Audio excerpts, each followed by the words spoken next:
Die Here groet ons genade, barmhartigheid en vrede word ryklik geskenk van God ons Vader en ons Here Jesus Christus deur die kragtige werking van die Heilige Gees. Amen.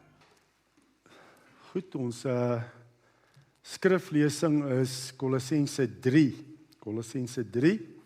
En ek gaan lees vanaf vers 5 tot vers 17. Kolossense 3 vers 5 tot 17. En ek lees uit die 83 vertaling. Kolossense 3 vers 5 tot 17. En die fokusverse is vers 13 en 15 tot 16. Kolossense 3 vanaf vers 5.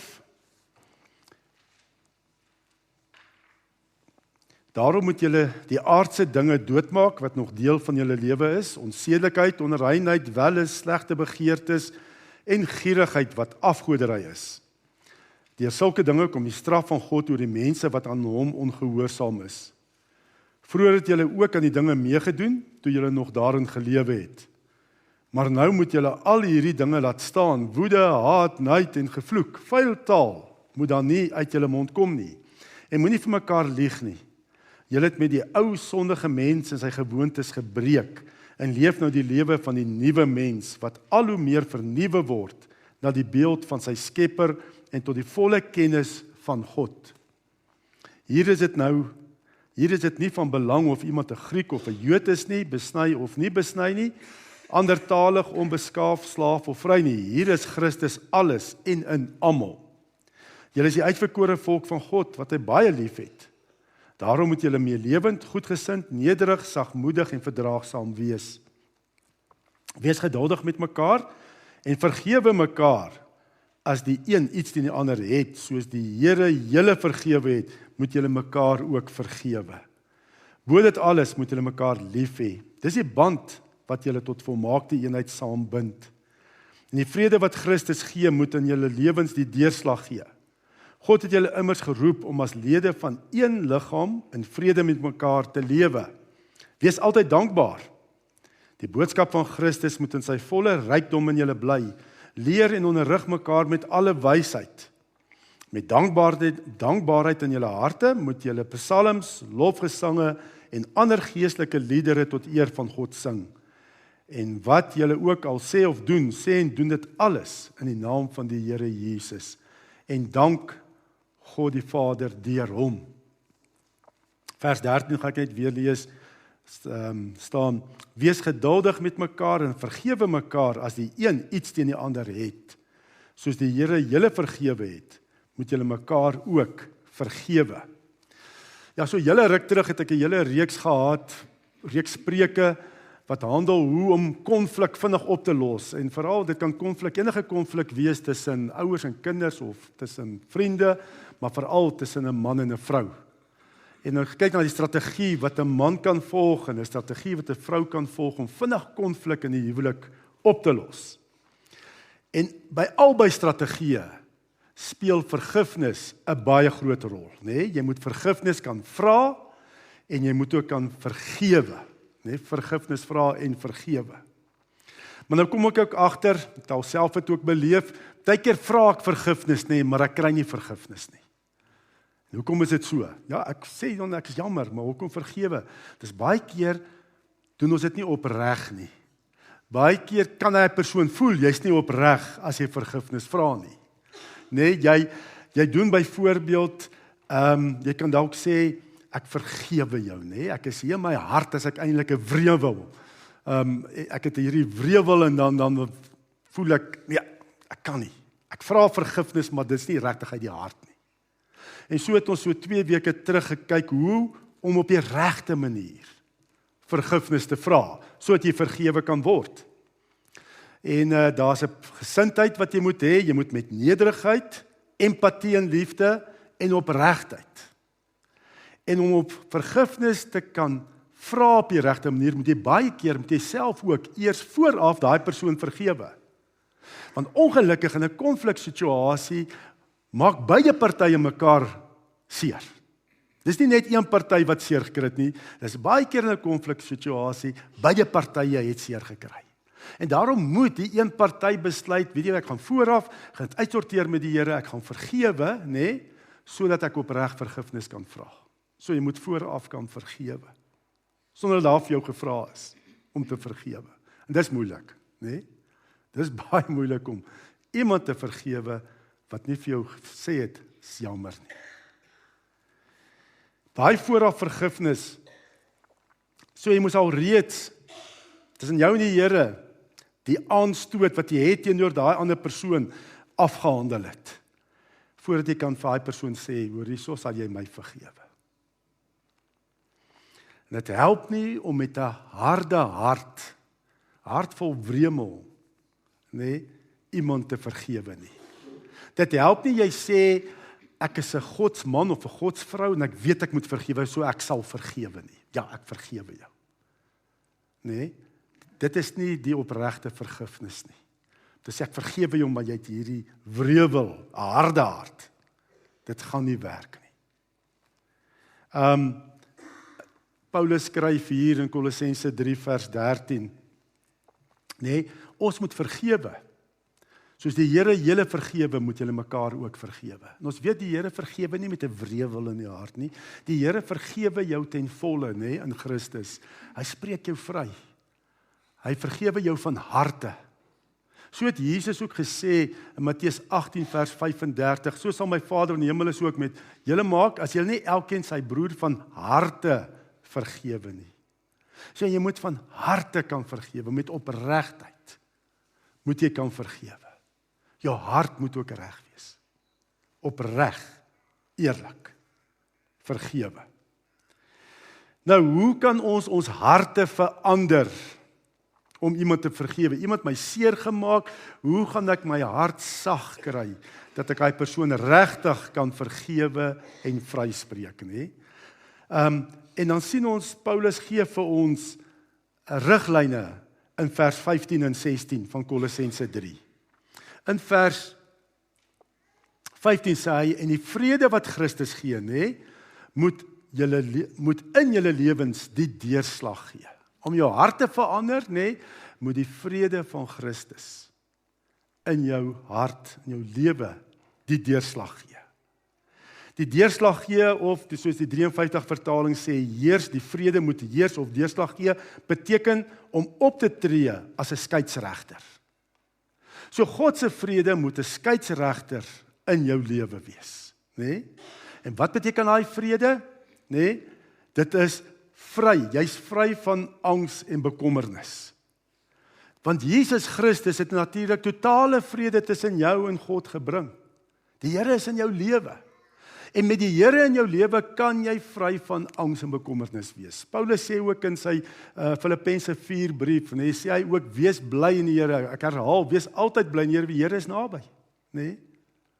So jy kan vry wees van angs en bekommernis, en die vrede wat Jesus gebring het met jou hemelse Vader, moet 'n skeidsregter wees in jou lewe. Nê? Ons moet alle sake in my hart, moet die vrede van die Here 'n skeidsregter oorwees. So, sodra ek bekommerd of angstig raak, of veroordeeld voel, of verwerping voel, of voel ek is nie goed genoeg nie, nê, dan daar vletjie blaas.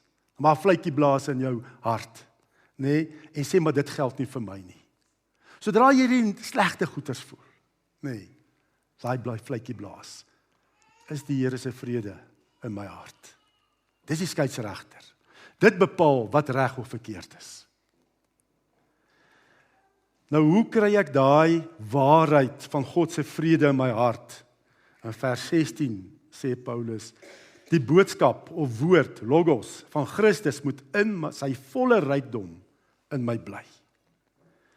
So, die boodskap van daai vrede, nê, wat Christus gebring het, moet my hart bewoon, moet my hart oorheers, moet die deurslaggewende beslissing maak, soos 'n skeidsregter met 'n rugbywedstryd.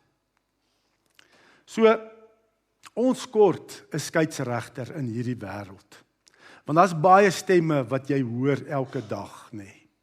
En almal wat die oorwinnaars gedoen het, nee, mens voel ligter en jy voel dit goeders afgehandel, nee, maar môre, nee, die wêreld het nie verander nie.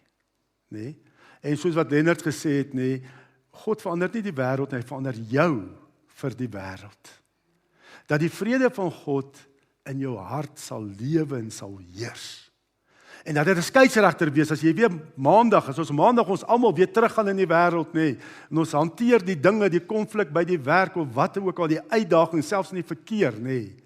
God se vrede. Want ons verloor so maklik God se vrede. En ons het verloor met daai vletjie aangaan. 'n Skeieregter. Want daar stemme van die wêreld, nê, wat vir jou ander dinge wil sê.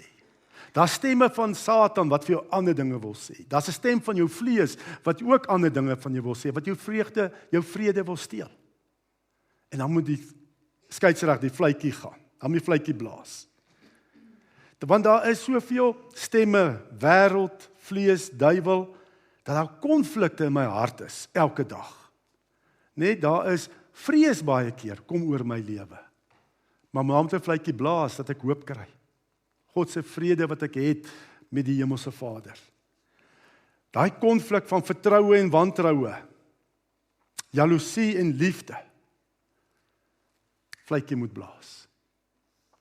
As ek voel ek's nie goed genoeg nie, nee, gee 'n rooi kaart vir daai gevoel. Jag hom van die veld af. Jag hom uit jou hart uit. Nee, as jy voel angstig, gee daai angs 'n rooi kaart. Jag hom uit jou hart uit. Jag hom van die veld af. Want dit geld nie vir jou nie. Dis teen jou reëls, teen God se reëls in jou hart. Nou,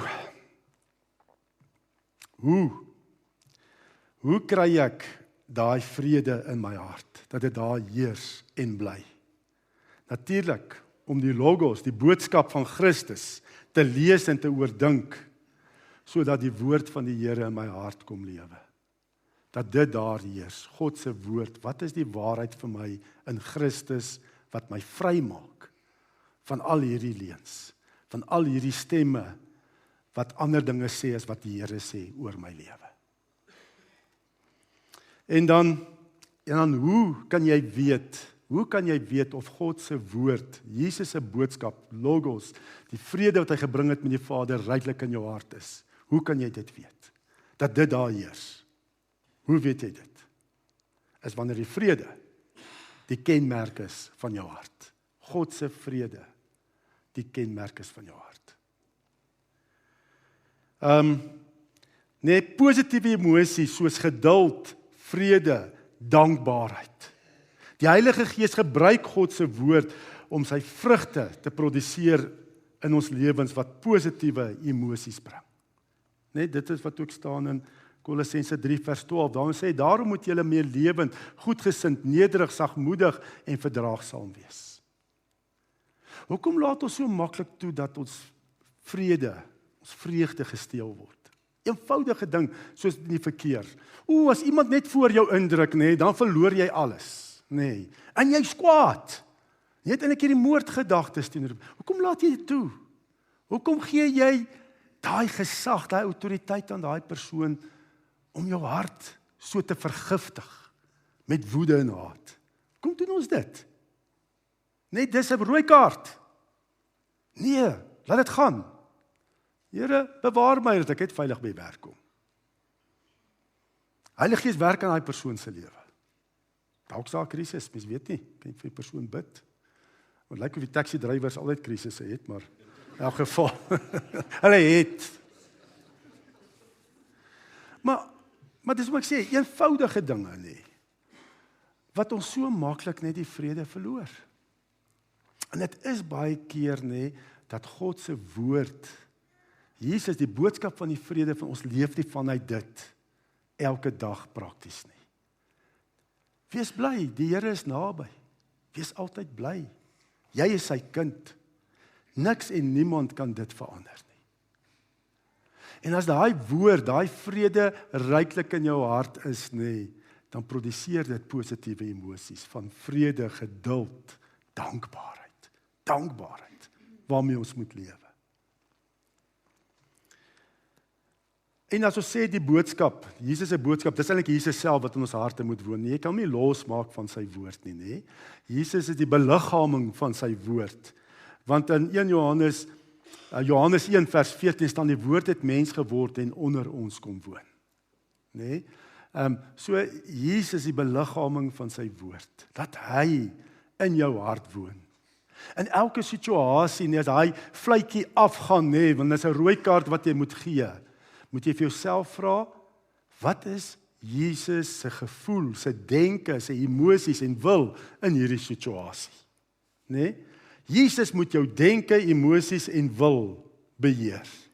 Jy moet doen soos wat Jesus sou gedoen het. Soos wat hy gedink het. En soos wat hy gevoel het. Nê? Kyk bietjie rond, ook as jy verkeer, as jy ry. Sien bietjie die nood ook raak om jou. En bid eerder in die verkeer byvoorbeeld. Bid waar jy gaan. Daar's mense wat verlore is, wat die Here nog nie ken nie. Wat daar sit en hulle dink, die enigste uitkoms sal wees as hy R10 of iets kan kry. Dit sal hy het baie meer nodig. Bid vir die mense. Sien die nood raak. Voel, dink en soos wat die woord staan. Voel soos wat Jesus voel. Doen soos wat Jesus doen. Die woord woon nie werklik in ons harte, heers nie in ons harte as ons emosies en karakter nie Jesus se weerspieël nie. Psalm 104 sê die psalmdigter ook, mag my oordenking hom welgevallig wees, ek sal bly wees in die Here. Sodra jy moedeloos is, sodra jy angstig is, oordink, vat beheer oor jou denke. Wat sê die Here in sy woord? En dan gaan jy agterkom, dan gaan 'n liggie aan, en ek is bly in die Here. Oordenking van God se woord produseer gedagtes wat uitloop op positiewe emosies. Want jy moet altyd weet, jou emosies is die produk van jou denke. As jy alleen dink en glo, gaan dit ook weerspieël in jou emosies. En dan gaan jy ook doen volgens dit. Jou emosies is die produk van jou denke. Wat vul jou denke? Die boodskap van Christus, die vrede wat hy gebring het met die Vader? Of dinge wat jy sien en proe en hoor en ruik? Vul dit jou denke. Dan gaan jy ook negatiewe emosies mee sit. Leengedagtes reflekteer baie keer nie die waarheid nie, leengedagtes, jou emosies, leengedagtes kom uit in jou emosie en jou emosie reflekteer nie die waarheid nie. Kom ons vat 'n voorbeeld. Kom ons sê jy en 'n kollega doen aansoek vir 'n verhoogde pos by die werk, 'n hoër pos by die werk. Nou is daar 'n roemer, voordat hulle die finale uitslag gee, is daar 'n roemer wat omgaan, wat sê, nee, jou kollega het die pos gekry, jy het dit nie gekry nie. Wat gaan jy voel? Jy gaan natuurlik negatief afvoel, met negatiewe emosies sit. Maar 'n vriend van jou wat in dieselfde maatskappy werk, het gehoor, jy het eintlik die pos gekry, Alhoewel die roemer sê, jou kollega. En hierdie vriend, voordat jy hoor die uitslag, bel jou en sê, baie geluk, ramkat, maar jy het dit gemaak. Hoe gaan jy reageer? Jy gaan geïrriteerd wees, terg jy my? Spot jy met my? Nee. En hy gaan wonder, hoekom is jy so geïrriteerd, dat hy jou geluk wens, dat jy die pos het. Maar sodra jy hoor wat die waarheid is, jy het die pos, dan verander jou emosie natuurlik heeltemal anders. Maar verstaan jy as jou emosie bou op 'n roemer, dan reflekteer dit nie die waarheid nie. En dis negatiewe emosie. En so leef ons ook baie keer. Die duiwel vertel vir jou allerhande goeters, wie jy is en wat jy is in die wêreld en dinge, en dan leef ons en dan vul dit ons denke en reflekteer ons emosies nie die waarheid nie. En ons verloor die vrede van die Here. Maar moet daai vletjie blaas. Die rooi kaart moet gegee word. En vir die Here vra, wat is die waarheid? Dat jou emosie ook. Jy kan eers sien dat regtig die woord van die Here in jou hart woon en werk, as dit jou emosie verander het. As dit 'n positiewe emosie geproduseer het. Dan eers kan jy sê, maar die woord woon in my hart. Ek het al baie, en ek het so saam met geopende deure, het ek ook al, die vervolgde kerk in China en Vietnam besoek. En dit is moeilik vir daai mense. Maar die blymoedigheid, wat hulle het onder daai vervolging. Hoekom? Want hulle het die vrede van die Here. Die dankbaarheid wat daai Christene beleef. Ons het soveel dinge om oor dankbaar te wees. Ons word nie vervolg nie. Daai mense net om 'n woord, net die woord te kry. En hier oor die naweek, het ons ook mos daai video gewys met die was Woensdag gewees, toe daai Chinese Christene daai Bybel kry. Hoe het hulle gehuil van dankbaarheid? Want dis God, dis Jesus se boodskap, dat dit hulle denke kan beheer. Jy kan eers sê werklik, dat God se woord, Jesus se boodskap jou lewe in jou hart is wanneer dit ook uitkom in jou emosies. Selfs al is jy daai kollega, wat aansoek doen en jy kry nie daai pos nie. Jy kry nie daai verhoogde pos nie, kan jy nog steeds bly wees in die Here. Hoekom? Want die Here is in beheer van my lewe. Die Here het dalk 'n ander plan met my lewe. Ek het al selfs gehoor ook van gelowiges, wat 'n hoër pos by die werk aangebied is, wat ek sê nee, dankie. Hoekom?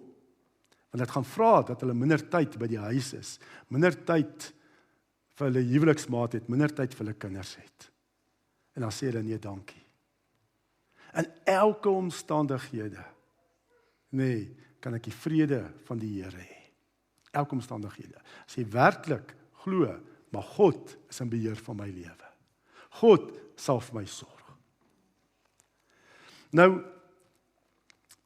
en dan, as die woord so my denke oorheers, dan met dankbaarheid in julle harte moet julle psalms, lofgesange en ander geestelike liedere tot eer van God sing. Nou kom ons gaan terug om te kan vergewe, om my hart te verander, om te kan vergewe. Om opreg te kan vergewe. Om mekaar van harte te vergewe soos die Here ons vergewe het, dit help nie. Jy vergewe, soos ek sê, met 'n harde hart of 'n wremel in jou hart, net omdat jy weet dis die regte ding. Vergewe, jy sê, okay, ek vergewe jou vir wat jy by my gesteel het, of dat jy van my geskinder het, of dat jy my seer gemaak het, of dat jy vir my gelieg het. Ek weet dis die regte ding, ek vergewe jou. En as jy die persoon weer sien, wat gebeur? Dan spring op weer, daai woede op. Dit help nie. Dit help nie om met 'n harde hart te vergewe nie. Jy moet 'n sagte hart kry. En dan dink jy by jouself, hoekom moet daai persoon wegkom? Hoekom moet ek die gevolge dra alleen? Sleutel is om jou hart te verander na 'n sagte hart is, jy moet weet vergifnis, en ek se les het gister gesê ook, vergifnis is hoofsaaklik 'n saak tussen jou en die Here. Dis die eerste sleutel. Om van harte te vergewe. Dit is hoofsaaklik tussen my en God. En as die Here se woord ryklik in my woon, en ek het sekerheid oor wat die Here sê oor my identiteit en toekoms.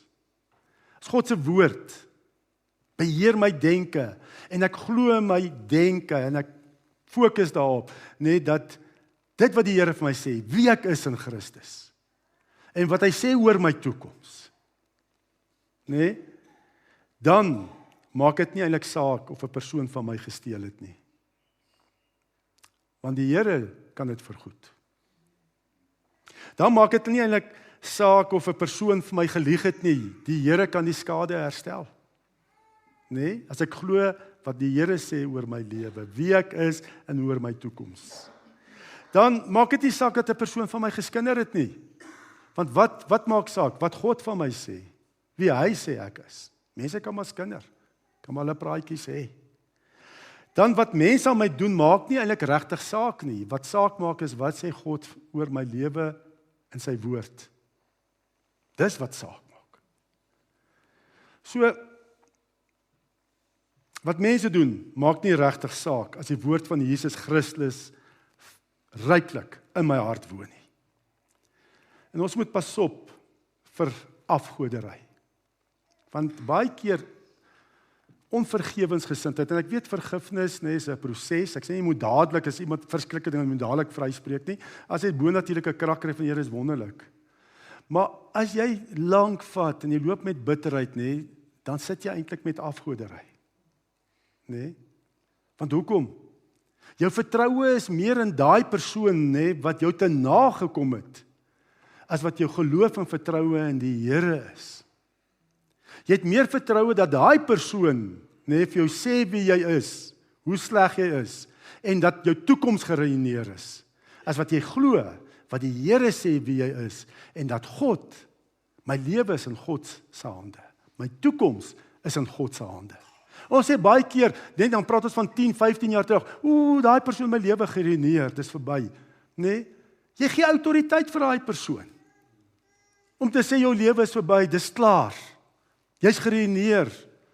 Nee, my toekoms is in die Here se hande. Hy sê hy laat alles ten goeie meewerk. Romeine 8. Hy kan dit ding omdraai reeds, nê? Dat ek meer op hom vertrou in die pad stap wat die Here wil ek moet stap. Maar nou hou ek uit vas daar. Hy het my lewe geruïneer. Ek kan nie meer nie. Daar's niks vir my voor nie. En jou lewe val uit mekaar uit. Nee, kyk nie meer vorentoe nie. Kyk jy na daai ou wat jou lewe geruïneer het. Dis afgoderry. Daai persoon wat jou te nagekom het, nê, kan jy nie daai autoriteit gee om vir jou te sê wie jy is en hoe jou toekoms gaan lyk nie. Nee? Daai persoon het jou nie lief nie.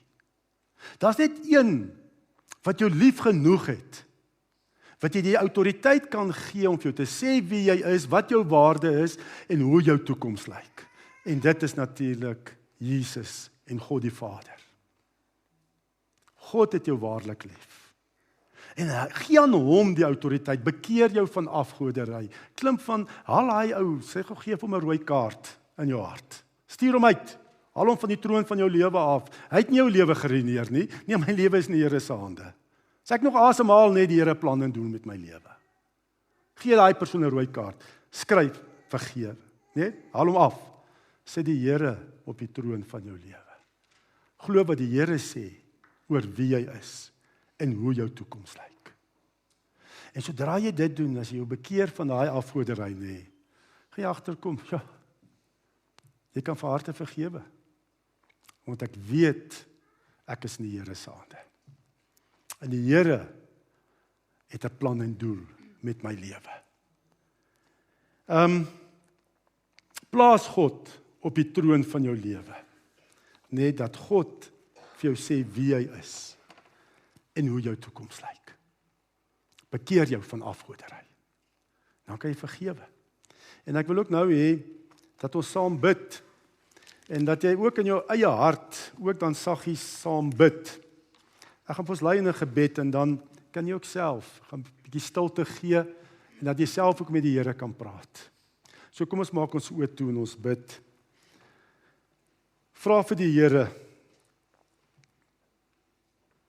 Here, vir wie is dit vir my moeilik om te vergewe? Wie sukkel ek om te vergewe? Wys dit vir my, o Heilige Gees. Vra dan ding ook vir die Here, wat sê U oor dit wat by my gesteel is? En Here, wat sê U oor my identiteit en toekoms? Spreek U met elkeen van ons in ons harte. En Here, dan vra ons ook, vergewe my afgoderry. En ek verklaar dat die persoon wat my seer gemaak het, nie die God is in my lewe nie. En daarom nie my identiteit en toekoms kan bepaal nie. Here Jesus, ek ontvang U betaling vir die oortreder se sonde en ek vergewe die persoon. Dankie dat my identiteit in Christus is en dat my toekoms in U hande is. Amen. Ja, skus. Ontvang die seën van die Here. Die genade van ons Here Jesus Christus en die liefde van God die Vader en die gemeenskap van die Heilige Gees sal by ons almal wees en bly. Amen.